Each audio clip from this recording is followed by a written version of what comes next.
¿Qué fuentes primarias tenemos para conocer a Isabel en su época, en su momento?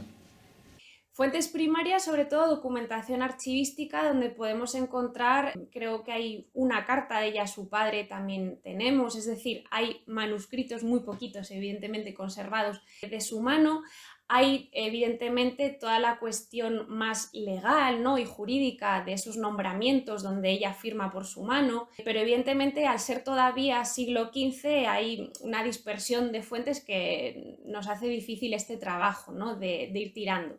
Pero también tenemos lo que te decía, esas cuentas de Gonzalo de Baeza, tenemos las crónicas, que evidentemente tienen ese tamiz literario y tenemos que ponerlas también en cuarentena, ¿no? Todo lo que ponen ahí, también hay esa parte tan propagandística de este periodo, pero fundamentalmente esas fuentes primarias son, en mi caso, libros, básicamente, incunables en este caso, fuentes como crónicas, los cancioneros, que en este momento pues también, ¿no?, era el bestseller del siglo XV, finales del siglo XV, es la poesía de cancionero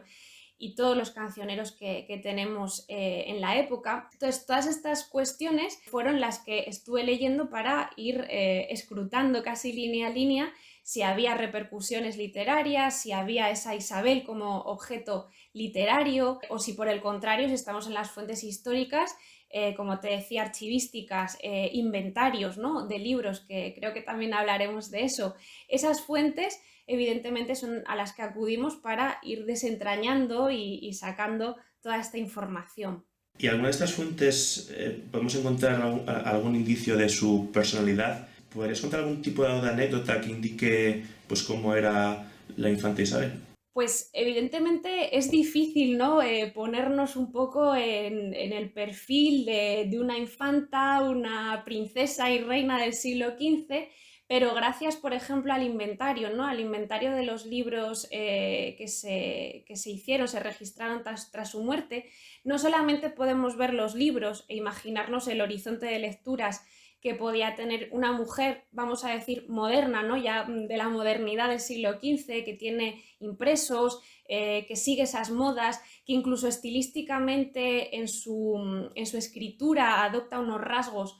más modernos, más humanísticos. No solamente tenemos el objeto, sino que podemos trasvasar un poco más y llegar a esa personalidad, ¿no? Tenemos tablas, tenemos todo un horizonte también espiritual, tenemos también tablas, como te decía, elementos pictóricos que nos hablan de esa cultura, no solamente del libro, sino de la propia representatividad, ¿no?, de un espacio íntimo donde uno pueda orar con un devocionario, un libro de horas que están en esos inventarios, pero también pueda ver a través de esas tablas la representación, ¿no?, de lo que es la religiosidad. Pero también en esos inventarios pues se nos habla que había una pluma y un tintero con el que debemos suponer que ella escribía, tendría esa faceta íntima, ¿no?, de la escritura. También hay, y no se descuidan las labores femeninas, ¿no?, de un poquito que le quedaba en esos inventarios, hablan de un poquito de lana vieja, costurero, es decir, había toda esa parte más femenina, más íntima. Intentar registrar o llegar más allá a esa personalidad a través de estas fuentes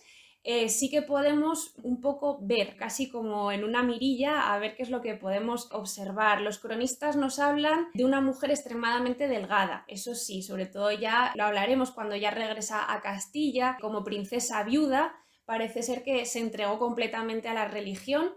y a la devoción y en esa parte más física podemos hablar de ello, ¿no?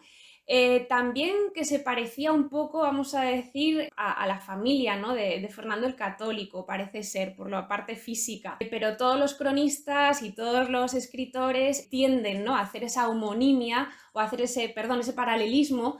con su propia madre, ¿no?, de Isabel, tal Isabel, no solamente en lo físico, sino en las virtudes que podemos tener de ella. Y como anécdota, pues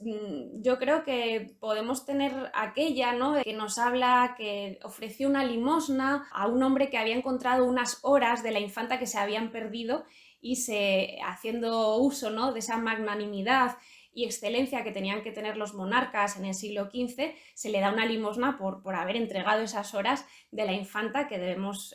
suponer, ¿no?, que tendría toda esa encuadernación propia, bonita, y que este hombre encontró, reconoció y devolvió. Pues nos habla también de esa generosidad por parte de ella. Y también un poco, si nos metemos en su mundo o en lo que ella vivió, fue, yo creo, afortunada por poder vivir no solamente en Castilla, sino en Portugal. Va a pasar allí 3 años, primeramente en su infancia, con lo cual será una corte ya no solamente próxima, sino familiar, en el sentido pleno de la palabra, donde también luego como princesa y reina vivirá la época de los descubrimientos de Portugal. A ella se le ofrecieron regalos como papagayos, ¿no?, que es algo muy exótico, y podemos ver o intentar hacernos a la idea, ¿no?, de una corte no aburrida o no tan recia y oscura como a veces se nos vende, sino una corte, yo creo, divertida también en ese sentido. Bailaba, tomaba parte también de las embajadas, ¿no?, donde venían ciertos personajes importantes a la corte, y ella, evidentemente, como hija primogénita de los monarcas, tenía que estar presente. Se nos cuenta que baila, o sea, que creo que, pues, al fin y al cabo es una mujer de su época, que tiene también esa parte política, esa acción política que ahora veremos, y en la parte ya más anecdótica, ¿no?, podemos ir viendo estas cositas a través de lo que nos ha quedado.